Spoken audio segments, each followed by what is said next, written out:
तो हाल ही में James Webb space telescope ने हमें कुछ कॉस्मिक पोस्ट कार्ड्स भेजे हैं। लेकिन ये सिर्फ खूबसूरत तस्वीरें नहीं हैं। ये तो ब्रह्मांड को देखने का एक बिल्कुल नया नजरिया है। एक ऐसी खिड़की जो पहले कभी खुली ही नहीं थी। और देखिए, बात सिर्फ खूबसूरती की नहीं है। असल में हर एक तस्वीर अपने आप में एक नई खोज है। ये ऐसा है मानो हमने ब्रह्मांड के इतिहास में एक खिड़की खोल दी हो, जो हमें उन रहस्यों को देखने का मौका दे रही है जो अब तक हमसे छिपे हुए थे। तो फिर देर किस बात की?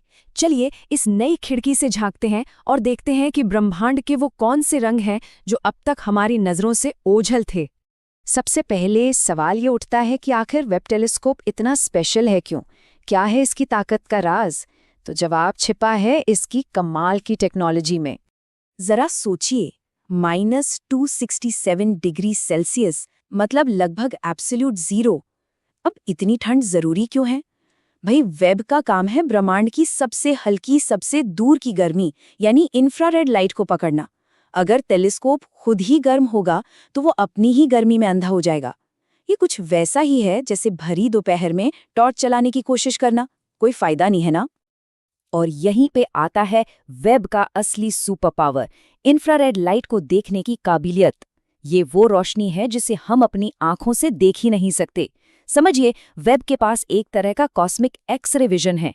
इससे वो धूल और गैस के घने बादलों के आर पार झांक सकता है, सीधा उन जगहों पर जहां नए तारे जन्म ले रहे हैं। तो वेब की समझिए दो आंखें हैं। एक है NIR कैम, ये एक शार्प शूटर की तरह है जो एकदम बारीक डिटेल्स पकड़ता है। और दूसरी है मेरी, ये एक जासूस की तरह है जो धूल के मोटे पर्दों के पीछे छिपे राज बाहर निकाल लाता है।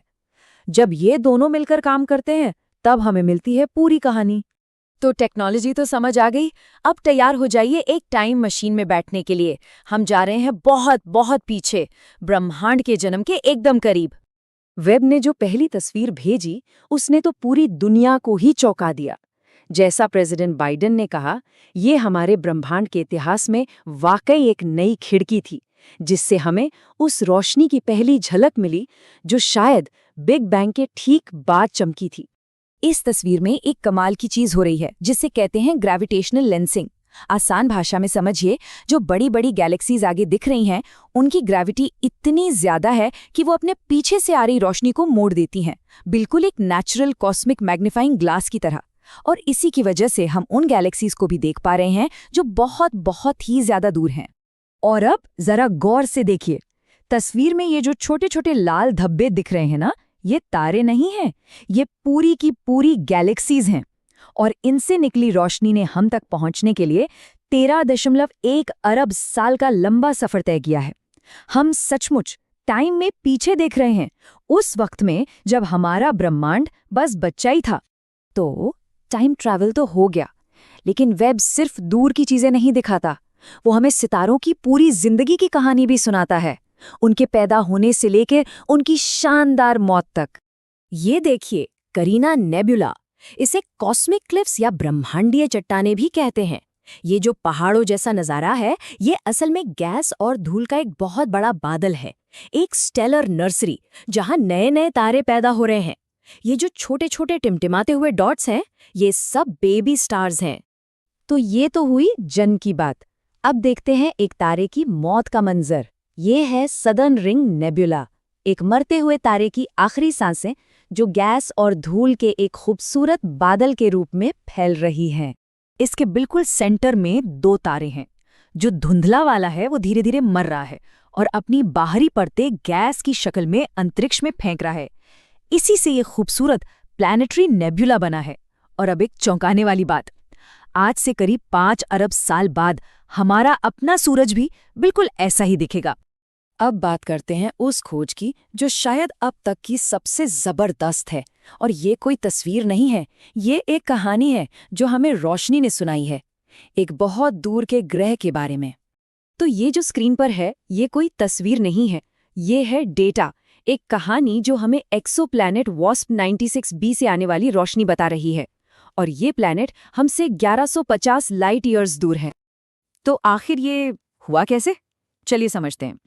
जब ये प्लैनेट अपने तारे के सामने से गुजरता है तो तारे की रोशनी इसके एटमॉस्फेयर से छनकर हम तक पहुंचती है। अब एटमॉस्फेयर में जो भी मॉलिक्यूल्स होते हैं, जैसे पानी, वो रोशनी के कुछ खास रंगों को सोख लेते हैं। वेब का स्पेक्ट्रोग्राफ इसी छनी हुई रोशनी को पकड़ता है और देखता है कि भाई कौन कौन से रंग गायब हैं। और उन्हीं गायब रंगों से हमें पता चल जाता है कि वहां के वायुमंडल में क्या क्या मौजूद है। और नतीजा ये कि वेब को वास्प 96b के एटमॉस्फेयर में पानी, बादल और धुंध के पक्के सबूत मिले। ये एक बहुत बड़ी एक ऐतिहासिक खोज है। हाँ, ये प्लैनेट जिंदगी के लिए बहुत गर्म है, लेकिन इसने ये साबित कर दिया कि हम हजारों लाइट ईयर्स दूर किसी ग्रह के वायुमंडल को पढ़ सकते हैं। ये तो बस शुरुआत है। तो जब ये टेक्नोलॉजी काम कर रही है, ये साबित हो गया, तो अब अगला कदम क्या है?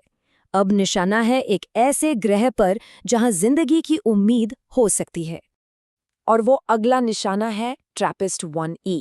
ये नाम याद रखिए। ये अब तक मिले सबसे ज्यादा पृथ्वी जैसे एक्सोप्लैनेट्स में से एक है। और अच्छी बात ये है कि ये हमसे सिर्फ 40 लाइट ईयर्स दूर है। मतलब कॉस्मिक पैमानों पर तो बिल्कुल पड़ोसी ही हुआ। चलिए जरा आंकड़ों पर नजर डालते हैं कि ये पृथ्वी से कितना मिलता जुलता है। इसका रेडियस पृथ्वी का 91% है, मास 77% और सरफेस ग्रेविटी 93%। मतलब ये तो लगभग पृथ्वी का जुड़वा ही है। और सबसे बड़ी बात, ये अपने तारे के हैबिटेबल जोन में है, यानी उस सही दूरी पर जहां पानी लिक्विड स्टेट में रह सकता है। तो आने वाले महीनों में वेब क्या करने वाला है? वो ट्रैपिस्ट 1e के एटमॉस्फेयर को स्कैन करेगा। वो ढूंढेगा लिक्विड वाटर के सबूत, एक ठोस चट्टानी सतह और सबसे जरूरी एक ऐसा एटमॉस्फेयर जिसमें कार्बन डाइऑक्साइड, मीथेन और वाटर वेपर जैसी गैसें हों। अगर ये सब सही कॉम्बिनेशन में मिल गया तो ये जिंदगी का एक बहुत बड़ा संकेत हो सकता है। और ये हमें एक बहुत बड़े सवाल के सामने लाकर खड़ा कर देता है। सोचिए, अगर हमें किसी और दुनिया पर जिंदगी के सारे जरूरी सिग्नेचर मिल जाते हैं तो उसके बाद क्या होगा? इंसानियत के लिए इसके क्या मायने होंगे? ये एक ऐसा सवाल है जिसका जवाब शायद हमें बहुत जल्द मिल